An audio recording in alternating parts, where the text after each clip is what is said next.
Hello friends, नमस्कार। मैं आपका एजुकेटर फ्रेंड अंकित आपका स्वागत करता हूं आपके अपने ही प्यारे से छोटे चैनल पे अंकित सर सीटेट। आज मैं आपके लिए एक बहुत ही ज़बरदस्त वीडियो लेकर आया हूं जिसमें हम लोग कुछ कंसेप्ट्स की बात करेंगे, उन चीज़ों के बारे में बात करेंगे जिन चीज़ों का जिक्र सीटेट में बार बार देखने को मिलता है।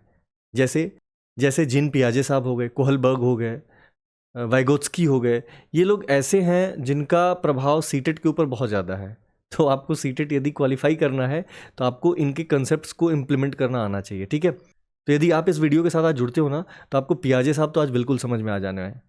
पियाजे साहब के सारे कॉन्सेप्ट्स आपको इम्प्लीमेंट करना आ जाएगा, ठीक है। तो जिन पिगेट का कंसेप्ट जो है आज मैं आपके सामने लेकर आया हूँ, आपका एक सेकंड भी वेस्ट नहीं करूँगा। चैनल पर नए हो तो चैनल को सब्सक्राइब करिएगा, वीडियोज़ अच्छी लगती हैं वीडियोज़ को लाइक करिएगा, वीडियोज़ को शेयर करिएगा और अपना कमेंट जो है वो कमेंट बॉक्स में जरूर ड्रॉप करिएगा, ठीक है। तो चलिए let's drive into the video directly. Jean पियाजे के बारे में पूरी तरह से समझने से पहले, जीन पियाजे के थ्योरीज को, कंसेप्ट्स को समझने से पहले, सबसे पहले हम थोड़ा सा उनके बारे में समझ लेते हैं, ठीक है। Let us understand about who was gene Piaget. First of all, he was born on 9 August 1896। Switzerland के एक चिकित्सा मनोविज्ञानी, देखिए ध्यान से, चिकित्सा मनोविज्ञानी थे वो। क्या थे? मेडिकल साइकोलॉजिस्ट, ठीक है।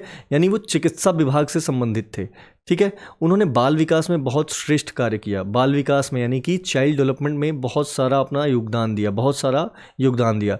पियाजे विकासात्मक मनोविज्ञान के क्षेत्र में एक बड़ी हस्ती हैं। जैसा मैंने बताया कि उनका योगदान बहुत बड़ा है और शायद इसीलिए सीटेट जो है बार बार पियाजे, कोहलबर्ग और वाइगोत्स्की को चुनता है, ठीक है। अनेक पांडित्यपूर्ण अवधारणाओं के लिए हम पियाजे के ऋणी हैं, जिसमें टिके रहने की क्षमता और आकर्षण है। यानी कि बाकी बहुत सारी थ्योरीज हैं, सभी की सभी थ्योरीज टिक नहीं पाती हैं, लेकिन जो पियाजे, कोहलबर्ग और वाइगोत्स्की की थ्योरी है, इसे कोई डिगा भी नहीं सकता है, ठीक है। समझ में आया आपको? चलिए, जो जीन पियाजे साहब की थ्योरी है ना, उसमें बहुत सारे कुछ टर्म्स आपको देखने को मिलेंगे आगे, ठीक है। समायोजन यानी आत्मसातकरण, अनुकूल वस्तु स्थायित्व यानी ऑब्जेक्ट परमियंस, ऑब्जेक्ट परमियंस, ये बहुत इंपॉर्टेंट है। ये सारे के सारे टर्म्स मैं आपको डिस्कस करूंगा, ठीक है। आगे इस वीडियो के साथ जुड़े रहिएगा। आत्म केंद्रीकरण यानी कि हम क्या बात कर रहे हैं? अहम केंद्रिता की, यानी ईगो सेंट्रिज्म की। किसकी? ईगो सेंट्रिज्म की। ये भी टर्म बहुत इंपॉर्टेंट है। ये सारे जो टर्म आपको मैं बता रहा हूँ ना, ये मैंने अभी इसीलिए हाईलाइट कर दिया है ताकि आप वीडियो के साथ कनेक्टेड रहो। ये सारे के सारे टर्म्स आगे मिलने वाले हैं, ठीक है। फिर कंजर्वेशन का नियम। क्या? कंजर्वेशन का नियम यानी संरक्षण का नियम, ठीक है। इसी के साथ हाइपोथेटिको डिडक्टिव रीजनिंग, हाइपोथेटिको डिडक्टिव रीजनिंग, ये सारी की सारी जो थ्योरीज हैं, इसके जो जनक हैं वो जीन पियाजे साहब हैं, ठीक है। तो चलिए दोस्तों, इसी के साथ हम स्टार्ट करते हैं आज का जो शानदार सेशन है, जिसमें हम लोग डिस्कस करने वाले हैं पियागेट्स डेवलपमेंटल थ्योरी ऑफ कॉग्निशन, ठीक है। यानी कि संज्ञानात्मक विकास के जो चरण दिए गए हैं, किसके द्वारा? तो वो दिए गए हैं जीन पियाजे साहब के द्वारा, ठीक है। उन सारे चरणों को हम एक एक क्रमबद्ध पढ़ते जाएंगे। आप समझिएगा कि हर चरण का कुछ न कुछ क्या है, कुछ न कुछ स्पेसिफिकेशन है, कुछ न कुछ विशेषता है। उन विशेषताओं को स्पेशली आपको समझना है और उन्हीं विशेषताओं के आधार पे आपको मैं एग्जांपल्स बताऊंगा। उन सारे एग्जांपल्स के आधार पे ही आपको अपना कंसेप्ट डेवलप करना है। यदि उससे संबंधित कोई भी कंसेप्ट आता है ना, तो आप उसको करने में सक्षम रहोगे, ठीक है। तो चलिए देखिए, जीन पियाजे साहब ने कॉग्निटिव डेवलपमेंट यानी कि संज्ञानात्मक विकास, कॉग्निटिव डेवलपमेंट का मतलब होता है बेटा संज्ञानात्मक विकास। क्या? संज्ञानात्मक विकास। अब आपसे कभी पूछे कोई कि संज्ञानात्मक विकास का जो थ्योरी है वो किसने दिया, तो आप बताओगे सीधे जीन पियागेट यानी जीन पियाजे, जीन पियागेट, ठीक है। सबसे पहला जो चरण है, सबसे पहला चरण है वो है हमारा सेंसरी मोटर स्टेज, जो कि 0 से 2 वर्ष की अवस्था को कहा जाता है, ठीक है। दूसरा है हमारा प्री ऑपरेशनल स्टेज, इसको हम पूर्व संक्रियात्मक अवस्था भी बोलते हैं, जो 2 से 7 वर्ष की है। तीसरा है कंक्रीट ऑपरेशनल स्टेज, जो कि 7 से 11 वर्ष की अवस्था को कहा जाता है। चौथा जो है वो है हमारा फॉर्मल ऑपरेशनल स्टेज, 12 वर्ष और 12 वर्ष से ऊपर की आयु के बच्चे, ठीक है। तो आपको ये समझना है कि जो संज्ञानात्मक विकास है उसको 4 चरणों में विभक्त किया गया है, 4 चरणों में डिवाइड किया गया है, बांटा गया है, ठीक है। तो चलिए दोस्तों, सबसे पहला जो चरण है उसकी हम बात करते हैं, the sensory motor stage. The sensory motor stage, देखिए नाम से ही आपको एक क्लू मिल जाएगा, जिसमें हमारे सेंसेस एक्टिवेट होते हो। क्या हो? सेंसेस। सेंसेस का मतलब क्या बेटा? आप समझो, ज्ञान इंद्रियां। क्या? ज्ञान इंद्रियां। हमारी ज्ञान इंद्रियां क्या हो जाती हैं? एक्टिवेट हो जाती हैं, ठीक है। यानी ज्ञान इंद्रियां हमारी एक्टिव हो जाती हैं। अच्छा, अगली बात करते हैं, इसको समझते हैं आखिर ये है क्या, ठीक है। तो संज्ञानात्मक विकास के इस प्रारंभिक चरण के दौरान शिशु और बच्चे संवेदी अनुभवों को, संवेदी मतलब सेंसिटिव टचेस को, सेंसिटिव टचेस को या सेंसिटिव एक्टिविटीज़ को अनुभव कर सकते हैं, वस्तुओं में हेर फेर के माध्यम से ज्ञान प्राप्त करते हैं। इस चरण की प्रारंभिक अवधि में एक बच्चे का संपूर्ण अनुभव बुनियादी सजगता, इंद्रियों और मोटर प्रतिक्रियाओं के आधार से या माध्यम से होता है। ये चीज़ समझ में आया आपको? अभी मैंने आपको क्या बताया, बच्चे का क्या होता है, सेंस का डेवलपमेंट होता है। बच्चे का सेंस का डेवलपमेंट होता है, उसकी जो सेंस ऑर्गन्स हैं वो अच्छे तरीके से डेवलप हो जाती हैं। ठीक है, अब चलिए इस स्टेज की कुछ ना कैरेक्टरिस्टिक्स हैं, उस कैरेक्टरिस्टिक्स को आप समझिएगा। यानी इस स्टेज में क्या क्या गुण छुपे हुए हैं, बच्चा किस प्रकार का होता है, इसको यहीं से क्वेश्चन बनना है आपका सीटेट में। ठीक है, इसको समझिएगा। Know the world through movements and sensation, अपने मूवमेंट्स के थ्रू वो दुनिया को समझने की कोशिश करता है। ठीक है, अब देखिएगा कैसे, सेंसेशन यानी उसकी ज्ञानेंद्रिय एक्टिव होती हैं, तो पैर चलाता है, हाथ फेंकता है ना, इधर उधर देखता है। फिर दूसरी चीज़ क्या है, दूसरी चीज़ ये है बेटा कि वो चीज़ें सीखता है, जैसे चूसना, ठीक है, जैसे चूसना, पकड़ना, देखना, सुनना इत्यादि। ये सारी एक्टिविटीज जो है वो इसी अवस्था में बच्चा क्या करता है, सीखता है। ठीक है, ये चीज़ समझ में आया। तीसरी चीज़ क्या है, जब बच्चा इन सारी चीज़ों को डेवलप कर रहा होता है ना, तो बच्चे के अंदर एक स्पेशल जो है प्रॉपर्टी आती है। उस प्रॉपर्टी का नाम है ऑब्जेक्ट परमियंस। उस प्रॉपर्टी का क्या नाम है, ऑब्जेक्ट परमियंस, जिसे हम वस्तु स्थायित्व का नियम कहते हैं। क्या, वस्तु स्थायित्व का नियम। अब बताओ कि पेपर में ये क्वेश्चन देखने को मिलता है कि नहीं, ऑब्जेक्ट परमियंस। सबसे पहली चीज़ कि जो वस्तु स्थायित्व का नियम है ये जीन पियागेट सर ने दिया, यानी कि जीन पियाजे ने दिया। लेकिन आपको ये समझना है कि आखिर ये होता क्या है। चलिए इसी के साथ हम लोग समझते हैं कि ऑब्जेक्ट परमियंस यानी वस्तु स्थायित्व क्या चीज़ है।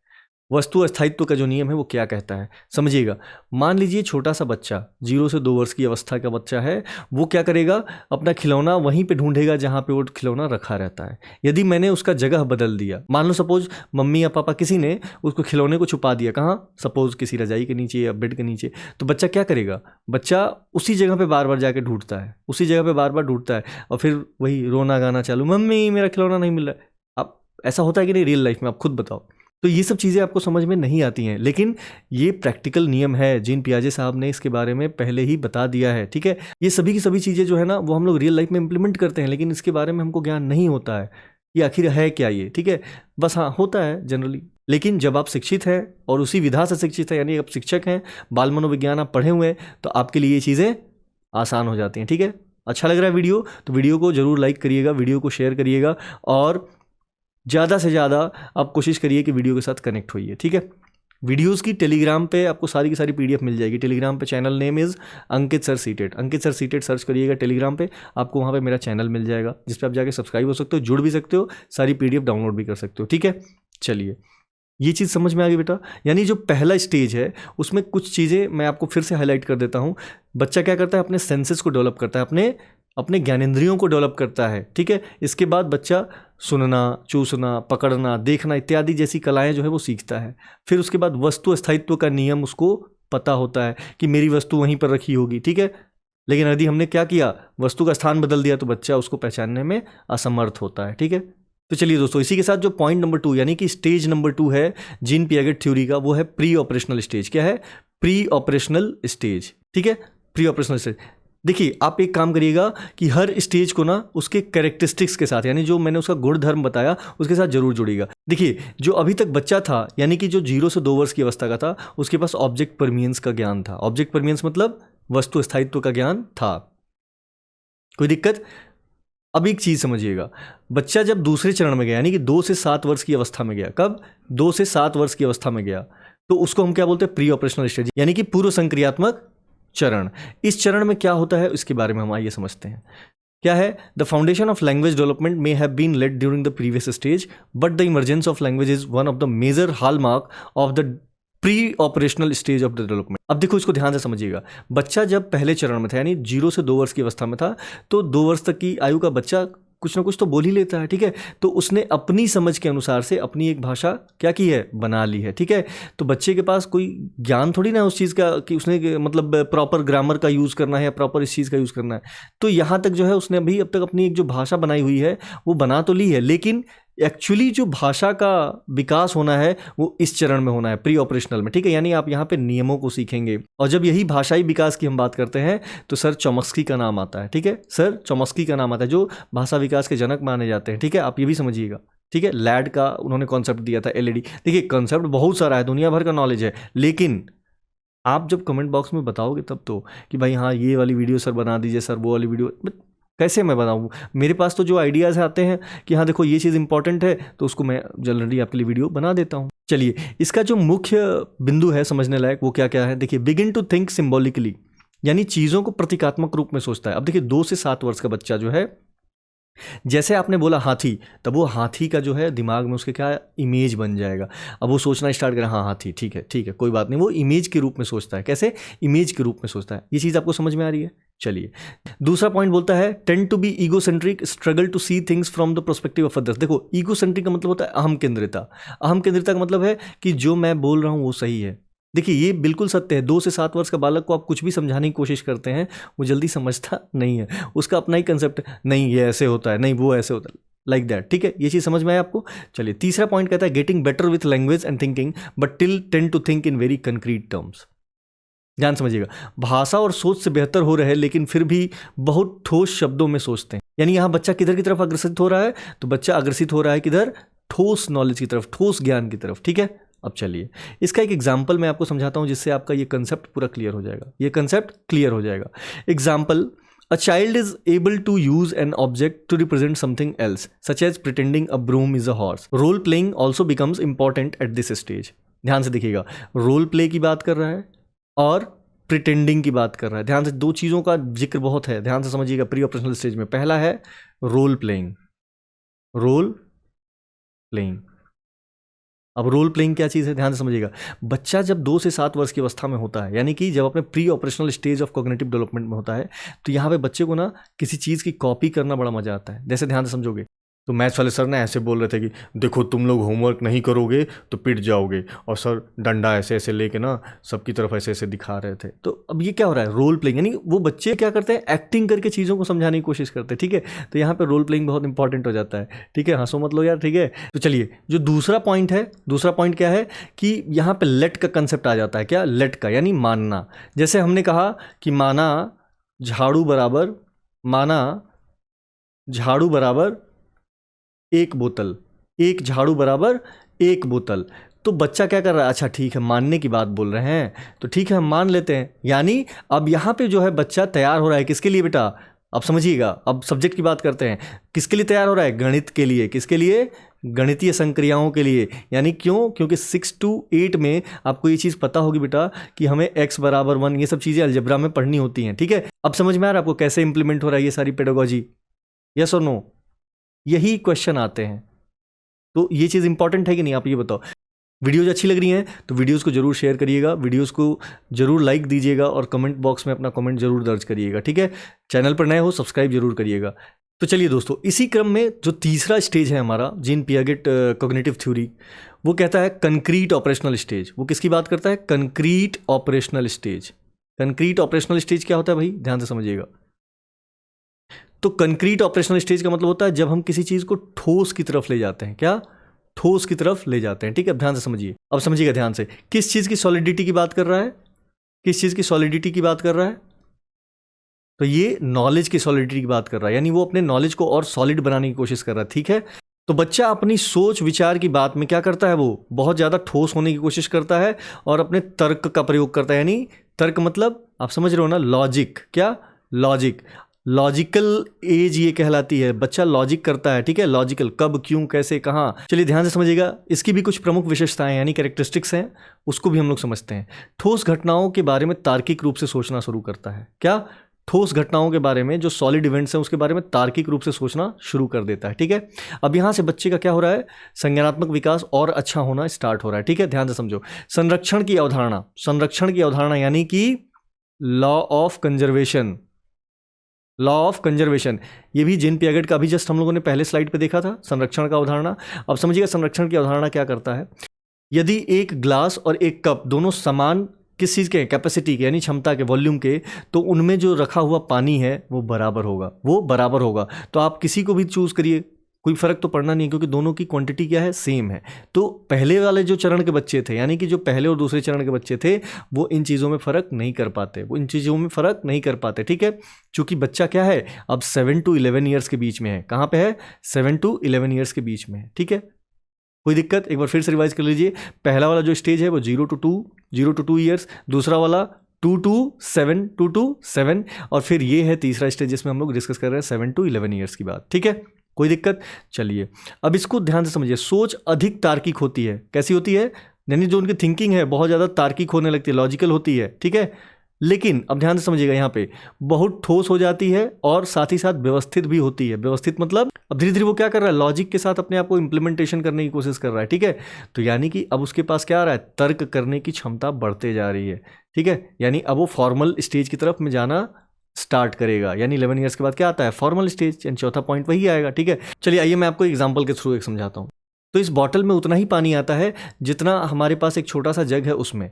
ठीक है, अब मैं बच्चे से बोलूंगा कि कौन सा आपको लेना है, तो वो कहेगा कि सर कोई दीजिए, दोनों में तो सेम अमाउंट आता है। ठीक है, ऐसे आपको समझना है, यही समझना था आपको। थर्ड स्टेज में इतना ही आपको सीखना है। ठीक है, अगर जो इतना आप समझ लेते हो तो आपका क्या है, सीटेट में इम्प्लीमेंट हो जाओगे। ठीक है, हर क्वेश्चन में आप अपने आप को इम्प्लीमेंट कर पाओगे। ठीक है, तो चलिए दोस्तों, इसी के साथ हम लोग fourth stage of Jean Piaget's cognitive development देखते हैं। ठीक है, जिसका नाम है फॉर्मल ऑपरेशनल स्टेज। क्या है? फॉर्मल, औपचारिक। क्या? औपचारिक। ठीक है, अब यहाँ पे देखिएगा, औपचारिकताएं हम लोग करते हैं ना, उन औपचारिकताओं को किस प्रकार से इंप्लीमेंट करना है सीडीपी में, वो समझिएगा। ठीक है, तो चलिए इस स्टेज में क्या होता है कि काल्पनिक समस्याओं के बारे में, काल्पनिक, देखो यहाँ पे आ गया टर्म काल्पनिक, यानी कि क्वेश्चन सीधे आता है इमेजिनेशन, यानी समस्याओं के बारे में हम क्या करते हैं, सोचना स्टार्ट कर देते हैं। यानी उसके बारे में सोचना स्टार्ट कर देते हैं, उसकी समस्याओं में क्या करते हैं, तर्क के साथ उसको सोचना स्टार्ट करते हैं, फिर उसका एक समाधान ढूंढने की कोशिश करते हैं। ठीक है, समस्याओं के बारे में अमूर्त रूप से सोचना स्टार्ट कर देते हैं और फिर हमारा तर्क शुरू हो जाता है। ठीक है, अभी इन बच्चों में क्या है, नैतिक मूल्य डेवलप होते हैं, यानी कि मोरल वैल्यूज डेवलप होते हैं। ये दार्शनिक भी होते हैं। दार्शनिक का मतलब क्या है बेटा, तो आप समझिएगा, ये होते हैं फिलोसफिकल, यानी कि बहुत सारा ज्ञान रखेंगे। ठीक है, आपके सामने। फिर सामाजिक, यानी सोशल, क्या सामाजिक, सोशल, राजनीतिक, पॉलिटिकल, इन सारी चीज़ों पे भी वो क्या करते हैं, बात विचार करना पसंद करते हैं। ठीक है, कोई दिक्कत? चलिए इसको एक बार हम लोग समझते हैं। इसमें सबसे बड़ा जो कंसेप्ट है आपको वो चीज़ समझना है। ठीक है, हमने क्या बात की, फॉर्मल, औपचारिकताओं की बात की। क्या? औपचारिकताओं की बात की। औपचारिक, ध्यान से समझिएगा, ये औपचारिकता है क्या। यदि मान लो कि आपका बर्थडे है और आप इसी कैटेगरी में आते हो, यानी कि 12 साल की उम्र में और 12 साल से ऊपर की उम्र में आते हो, आपका बर्थडे है। ठीक है, 12 साल के आप हो और आपका बर्थडे है, आपके मम्मी पापा ने आपको गिफ्ट नहीं दिया, आपके मम्मी पापा ने आपको गिफ्ट नहीं दिया। ठीक है, तो आप दो चीज़ों से परिचित हो। पहला चीज़ कि एक तो औपचारिकता, क्या, एक तो औपचारिकता, अरे कोई बात नहीं है, ठीक है, अगली बार मिल जाएगा। ठीक है, और दूसरी चीज़, या तो आप मम्मी पापा से झगड़ोगे, तो भाई जब झगड़ोगे तो आपको रिजल्ट भी पता है, मम्मी का बेलन और पापा का जूता दोनों सर पे पड़ना है। ठीक है, सिंपल सी बात, ये चीज़ समझ में आ गई? कोई दिक्कत? तो समझ में आ गई। चलिए इसी के साथ एक बार जोरदार जयकार लगेगा, बोलो ओम नमः पार्वती पतये हर हर महादेव। ठीक है, चलिए आप इसी तरह से मन लगा के पढ़ते रहिए और भगवान का नाम लीजिए, आपका सिलेक्शन होगा पक्का, ये गारंटी है, यदि आप कंसेप्ट्स अच्छे से डेवलप करके जाओगे तो। इन सारी वीडियोस की जो पीडीएफ है ना, वो टेलीग्राम पे अंकित सर सीटेट के नाम से अवेलेबल है। ठीक है, वो चैनल है अंकित सर सीटेट, आप उसको जाके सब्सक्राइब करके सारी वीडियोज़ में से पीडीएफ ले सकते हो। ठीक है, सारी पीडीएफ्स आपको बहुत ज़्यादा हेल्प करने वाली है।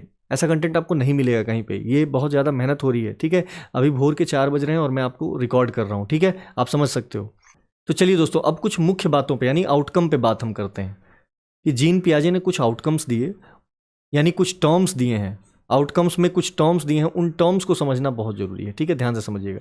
सबसे पहला जो टर्म आपको जीन पियागेट साहब ने दिया वो दिया स्कीमा, यानी पूर्व ज्ञान। आप इसको पूर्व ज्ञान भी बोल सकते हो। क्या? पूर्व ज्ञान। अब ध्यान समझिएगा, जो बच्चा है वो अपने पूर्व ज्ञान के आधार पर क्या करता है, जो भी आपको बात बताएगा वो अपने पूर्व ज्ञान के आधार पर बताएगा। और आप क्या करते हो, आप ध्यान समझिएगा, आप क्या करते हो, उसके ज्ञान में बढ़ोतरी करते हो। नहीं बेटा देखो ये चीज़ गलत है, यहाँ पे ये चीज़, तो वो क्या करता है, इन चीज़ों को अपने पूर्व ज्ञान में समाहित करता है। तो वो चीज़ हो जाता है क्या, एसिमिलेशन, समायोजन, एकोमोडेशन। ठीक है, समझ रहे हो। तो कुछ टर्म्स उन्होंने दिए थे, जैसे स्कीमाज। ये सारा का सारा जो एक्सप्लेनेशन है ना, ये आपके लिए पूरी की पूरी पीडीएफ में अवेलेबल करा दूंगा। इसको आप पढ़िए और एक एक टर्म आपके लिए इंपॉर्टेंट है। ठीक है, स्कीमा आपको समझ में आया। यानी बच्चा क्या करता है, जो उसका पूर्व ज्ञान है उसी के आधार पर वो अपने आप को प्रस्तुत करता है। ठीक है, यदि उसमें कोई त्रुटि होती है तो वो क्या हम करते हैं, शिक्षक के तौर पर उसमें हम सुधार करते हैं और उसके ज्ञान की बढ़ोतरी करते हैं। ठीक है, तो चलिए दोस्तों, इसी के साथ एसिमुलेशन की बात करते हैं, यानी कि आत्मसातीकरण। आत्मसातीकरण क्या चीज़ है भाई? The process of taking in new information into our already existing schemas is known as assimilation.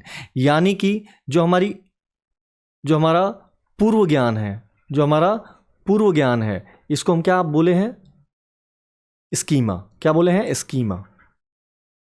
और जो नया ज्ञान है इसको हम कुछ नहीं बोल रहे, ध्यान से समझना। इसको नया जो ज्ञान है हमारा, इसको हम क्या कर रहे हैं? इसको इसके साथ जोड़ रहे हैं। तो ये जोड़ने की जो प्रक्रिया है, जो प्रोसेस है, ध्यान देना, नए ज्ञान को नहीं, प्रोसेस को हम क्या कहते हैं बेटा? प्रोसेस को हम कहते हैं एसिमुलेशन या आत्मसातीकरण। ठीक है, एसिमुलेशन, ये चीज समझ में आया? एसिमुलेशन कहलाता है, यानी आत्मसातीकरण, यानी हमने अपने आप में आत्मसात कर लिया। यदि कोई भी दिक्कत हो तो आप मुझे बता सकते हैं भाई, कमेंट बॉक्स खुला हुआ है आपके लिए। ये मज़ा आ रहा है कि नहीं, ये बता दो फटाफट।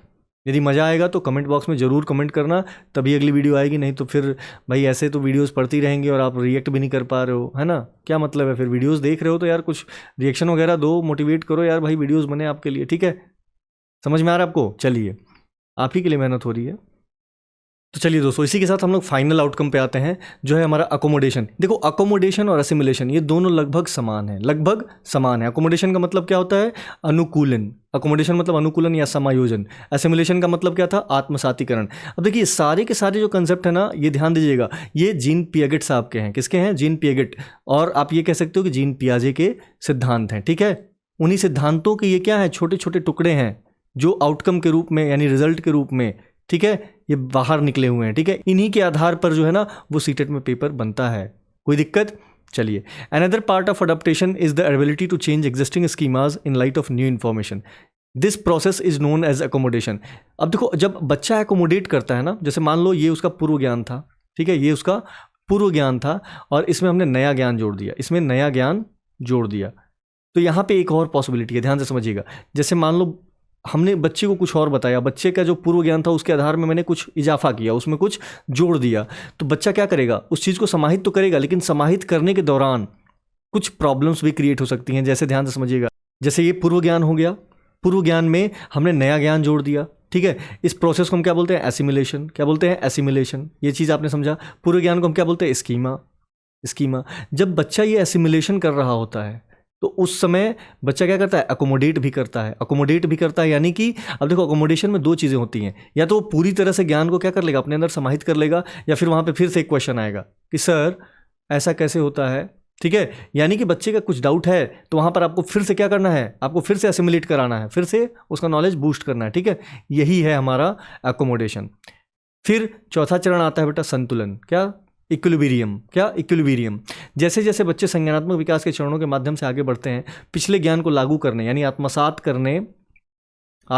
करने और नए ज्ञान, यानी कि समायोजन के लिए व्यवहार बदलने के बीच में संतुलन बनाने। देखो, पूर्व ज्ञान और नया ज्ञान, इन दोनों के बीच का जो बैलेंसिंग फैक्टर है, उसी को हम क्या बोलते हैं? इक्विलिब्रियम। हमको पता होना चाहिए कि ये मेरा पुराना ज्ञान था, ये हमारा नया ज्ञान है, इन दोनों को हमने क्या किया? एसिमुलेट किया।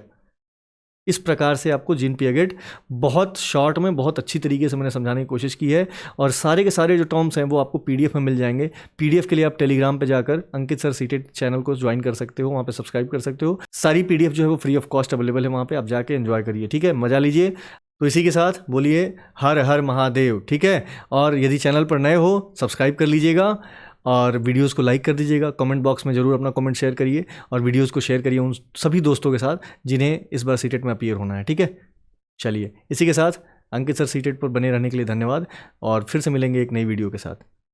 Bye bye.